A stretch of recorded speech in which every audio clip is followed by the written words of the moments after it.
한국경제 2025년도 10월 16일자 기사. 10억 아파트 주담대 7억 받은 집주인 은행 갔다가 라는 기사예요. 주담대 주택담보대출 갈아타기가 막혔다. 서울 경기 남부 규제 직격탄. 저금리 대환 대출 신규로 간주. LTV 70에서 40% 기존비 갚아야. 값싼 이자로 바꾸려고 해도 옛날에는 됐는데 그걸 못한다는 거예요. 40%를 갚아야 70%를 다시 받을 수 있다 이거예요. 수도권에서 주택담보대출 이자 부담을 낮추기 위해서 금리가 낮은 은행으로 대출을 갈아타는 게 사실상 불가능해진 것으로 파악됐다. 10월 15일 부동산 대책으로 서울 전역과 경기 12개 지역에서 주담대를 갈아타려면 기존 대출 원금 수억 원을 갚아야 해서다. 강력한 대출 규제로 대환 대출이 막히고 재건축, 재개발, 정비사업까지 사실상 올스톱되는 등 부동산 시장이 큰 혼란에 휩싸였다. 16일 금융권에 따르면 이미 주담대를 받은 수요권 유주택자가 금리가 낮은 은행으로 주담대를 갈아타려면 경우에 따라서 수억 원의 원금을 갚아야 한다. 10월 15일 부동산 대책에 따라 규제 지역, 조정 대상 지역, 투기 과열지구 등으로 신규 지정된 서울과 경기 12개 지역의 담보인 인정 비율이 기존 70%에서 40%로 낮아진 결과다. 대환 대출은 신규 대출로 분류되는 만큼 70%인 기존 LTV 규정이 적용되지 않는다. 규제 발표 이전에는 LTV 70% 기준을 꽉 채워 주담대를 받은 차주는 대출을 갈아타려면 집값의 30%를 일시 상환해야 한다는 의미다. 재건축, 재개발 현장도 이번 대출 규제로 직격탄을 맞았다. 정비사업 분양 재당첨이 5년간 제한되는 데다 재건축은 조합 설립 이전에 재개발은 관리 처분 계획 이전까지만 해도 조합원 지위 양도가 가능하기 때문이다. 서울시와 업계에 따르면 서울 내 총 214곳 15만 8,964가구의 정비사업장이 규제 대상이 됐다. 조합 설립을 서두르던 재건축 추진단지는 조합원 지위 승계 제한으로 내놨던 매물을 급히 거두거나 가격을 내렸다. 노원구 상계동 주공 5단지에는 이날 호가 7천만 원을 내린 매물이 등장했다. 정비업계는 관계자는 예외적으로 조합원 승계가 가능한 매물이 귀해지면서 더 높은 가격에 거래될 가능성이 크다며 현금 부자는 오히려 예외 매물을 구해달라는 문의를 하고 있다. 이자 낮추려면 수억을 갚으라는 무용지물된 주담대 갈아타기. 금리 부담 줄여준다면서 은행 비대면 주담대 일부 중단. 정부가 지난 15일 발표한 주택시장 안정화 대책으로 대환 대출이 사실상 무용지물로 전략했다는 지적이 금융권 안팎에서 제기되고 있다. 이번 부동산 대책으로 기존의 주택담보대출을 보유한 차주도 이자 부담을 덜기 위해 대환 대출을 받으려면 기존 주담대 원금을 수억 원씩 3억을 갚아야 된대. 수억 원씩 갚아야 하는 상황에 부닥쳤기 때문이다. 수도권 대출도 LTV 40% 적용. 3년 전 주담대 7억 원을 받아 서울 한 아파트를 구매한 전모 씨는 16일 대환 대출을 알아보기 위해 은행 지점을 찾았다가 상담 5분 만에 발걸음 돌렸다. 대출 금리를 1%포인트 가까이 낮출 수 있었지만 대출 원금을 3억 원이나 갚아야 주담대를 갈아탈 수 있다는 설명을 듣고서다. 전치는 매달 이자를 30만 원 정도 아낄 수 있어 주담대를 갈아타려고 했는데 원금 3억 원을 한꺼번에 갚아야 한다는 소리를 듣고 황당했다며 비대면 내부로 대환이 이루어지지 않아 지점을 방문했더니 어제 나온 부동산 대책이라며 설명을 들었다고 말했다. 이런 문제는 정부가 규제지역을 조정 대상 지역과 투기 과열지구를 기존 감락한 3구, 강남 서초, 송파와 용산구 등 4개구에서 서울 전역과 경기 12개 지역을 확대 지정하면서 발생했다. 뭐 서울 전체가 뭐 다 되고 또 뭐 이 수원까지 그 근방에 하남까지 전부 분당이니 뭐니 경기 지역까지 서울 인근의 시까지도 이렇게 됐다는 거예요.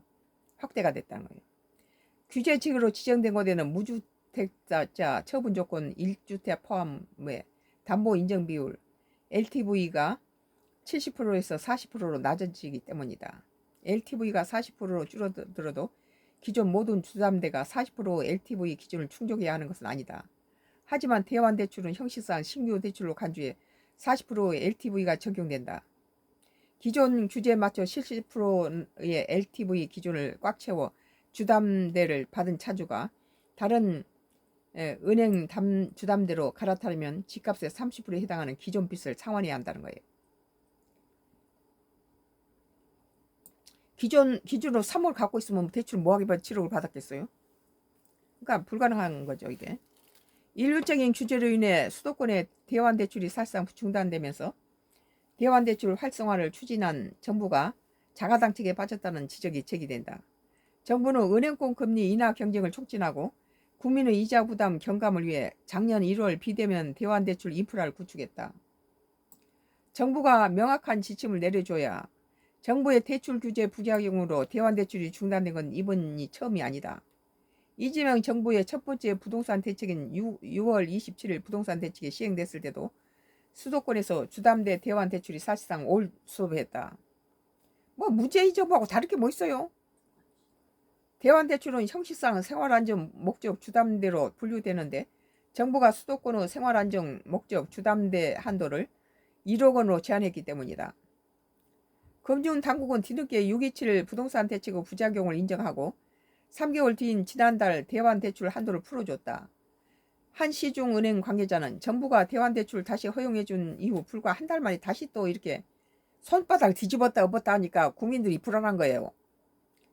한 달 만에 다시 규제 부작용으로 대환대출이 멈춰서게 됐다며 멀리 내다보고 거시적으로 내다보지 못하고 바로 코앞에만 보니까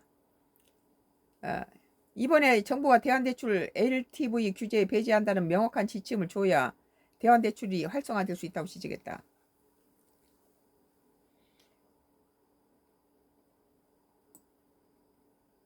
10월 15일 부동산 대책이 발표된 이후 하루 만에 대출 규제가 시행되면서 은행권 비대면 대출 판매가 일부 중단되는 사태가 다시 발생했다.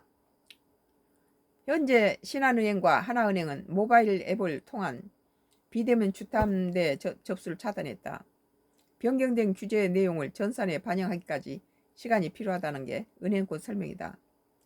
6.27 부동산 대책과 9.7 부동산 대책도 발표 하루 만에 대출 규제가 강화되면서 은행권의 비대면 대출 판매가 2 내지 3주씩 중단됐다. 정치를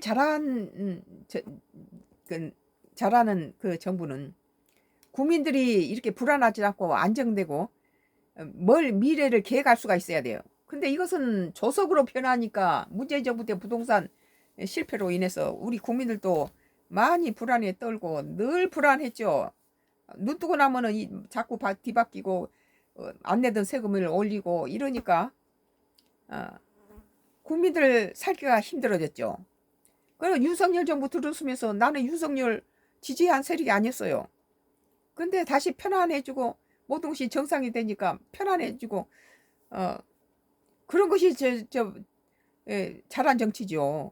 뭐 하루아침에 무슨 검찰을 없애버리고 78년 동안 있었던 검찰을 없애버리고 검찰 없애고 경찰이 검찰 것까지 하고 뭐 중앙정보부니 뭐니 이런 것들을 다 없애버리니까 지금 캄보디아 사건이나 이런 걸 전문적으로 해야 될 그 기관이 없잖아요. 미국의 FBI는 벌써 우리보다 더 빨리 이런 것들 캄보디아에 뭐 어떤 기업이 뒤에서 이런 인신매매라든지 보이스피싱 기업적으로 중국인이 캄보디아를 가서 이거 하고 있다는 걸 다 잡아내는데 우리 한국은 그런 것들을 전혀 다 없애버렸어요.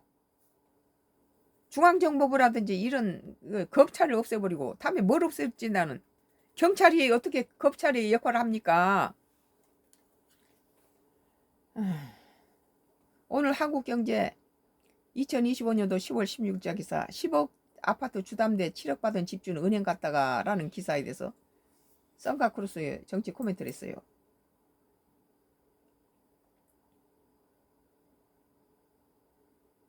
뭐 저기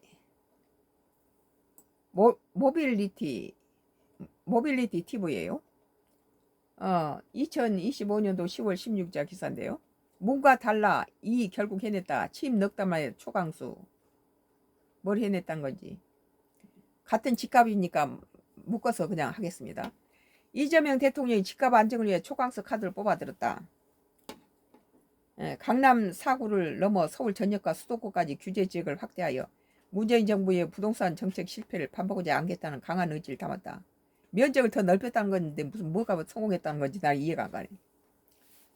뭐 강남만 잡더니 이제 서울 전역 잡고 수원에까지 뭐 하남까지 뭐 전부 이런 거죠. 취임 넉 달 만에 세 번째로 내놓은 이번 부동산 대책 투기 억제의 극약 처방이 될 것이란 평가다. 정부는 15일 서울 25개 자치구 전역과 경기도 12개 지역을 조정 대상 지역 및 투기 과열지구로 추가 지정했다. 동시에 주택담보대출과 전세대출에 대한 총 부채 원리금 상환 비율을 규제를 강화해 자금 여력이 충분히 난 실수요자가 아니면 주택을 매입하기 어려운 구조로 만들었다. 그러니까 은행 대출 받아서 집 사지 말라는 거죠. 뭐 젊은 20대도 대출 받아가지고 집 사서 그 집값 떨어지면 어떻게 할 거예요? 주담대 스트레스 금리는 기존 1.5%에서 3.0으로 상향했으며 1주택자 전세대출 DSR 규제 포함된다. 1주택자 또 이렇게 되네. 이번 조치는 단기적인 투기 억제에 초점을 맞췄다. 정부는 서울과 수도권 집값 과열을 잡기 위해 토지거래 허가구역을 서울 전역으로 확대 지정했다. 뭐 한쪽 하면 풍선 효과로 딴 데가 또 터지고 이러니까 이는 역대 정부 중 최초로 이 대통령의 집값만큼 반드시 하겠다는 의지를 반영한 결정으로 해석된다. 윤석열 정부 때 잡아놓은 것을 다시 또 이재명 정부 들어와서 이렇게 또 널뛰게 하는 거 아니에요? 이 대통령 대책 발표 하루 전인 14일 부동산 투기로 재산을 늘리려는 생각은 이제 과거 일이라며 지금은 가대평가된 시장이기 때문에 뭐 이게 이렇게 돼요. 왜? 뭐가 이렇게 까마네? 까마네 자꾸 이상하네. 아니 이게 뭐 뿌여지네. 이거 장난치나 봐. 장영진 Y기업 장영진 이게 뿌여지네. 이게 왜 이래? 이 다시 파리가 이거. 그래서 지금은 과대평가된 시장이기 때문에 언젠가는 일본처럼 될 가능성이 높다. 폭탄 돌리기를 하고 있는 셈이라고 경고한 바 있다. 다만 규제 수위 조절을 두고 대통령실의 고심이 깊어졌던 것으로 보인다. 관계자에 따르면 지난 6.27 대책 이후 안정세를 보이던 집값의 재상승 조짐이 확인되면서 정부는 결국 규제 강화로 선언했다. 공급 위주 9월 7일 대책과 달리 이번엔 투기 억제를 우선시한 결정이다. 정부 내부에서는 문재인 정부의 부동산 정책 실패를 되풀이하지 않겠다는 공감대가 형성됐다.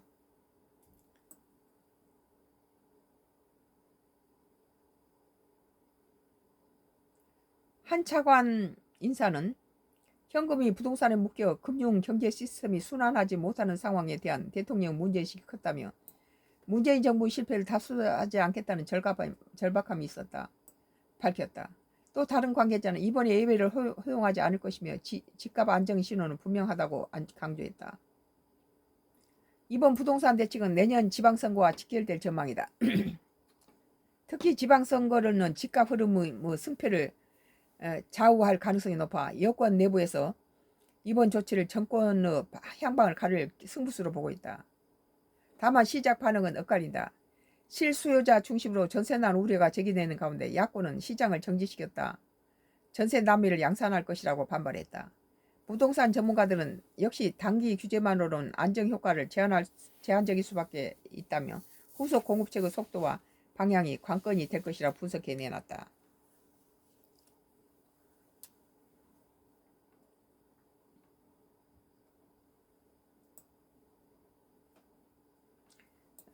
오늘 모빌리티 TV에 썬카크로스에 문과 달라 이 결국 해냈다. 취임 넉 달 만에 초강수라는 뭐 서울 전역에 뭐 전부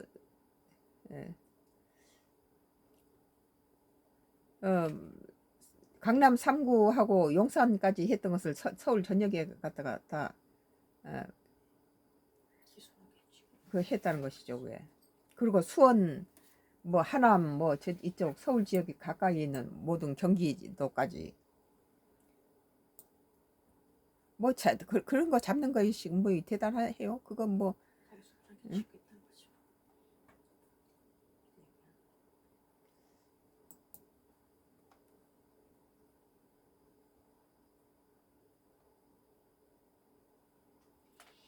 뭐 계속 정치 얘기인데요.